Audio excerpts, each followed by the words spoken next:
लाड़काने में वाक़िआ खे कंदासीं। लाड़काने में PhD जे उम्मीदवारनि पारां ऑफर ऑर्डर न मिलण ख़िलाफ़ एहतजाज कयो वियो आहे।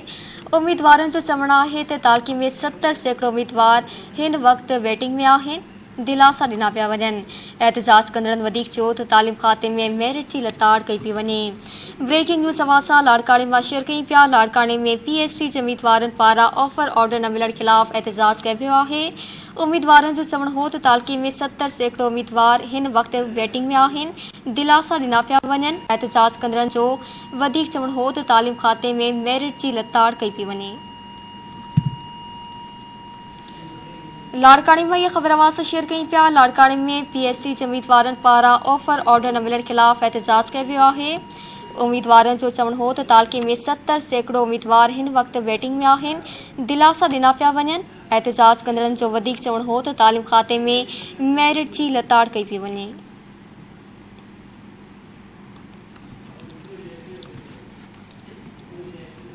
लाड़काने में PhD जे उम्मीदवारनि पारां ऑफर ऑर्डर न मिलण ख़िलाफ़ एहतजाज कयो वियो आहे। उम्मीदवारनि जो चवणु हो त तालकी में 70% उम्मीदवार हिन वक़्तु वेटिंग में आहिनि। दिलासा ॾिना पिया वञनि। एहतजाज कंदड़नि जो चवणु हो त तालीम खाते में मेरिट जी लताड़ कई पई वञे।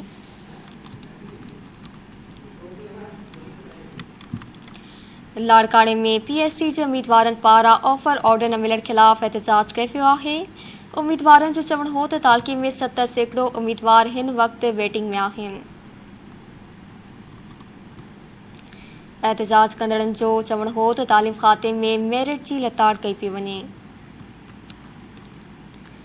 ब्रेकिंग न्यूज़ अवां सां लाड़काणे मां शेयर कई पिया। लाड़काणे में PhD जे उम्मीदवारनि पारां ऑफर ऑर्डर न मिलण ख़िलाफ़ एहतजाज कयो वियो आहे।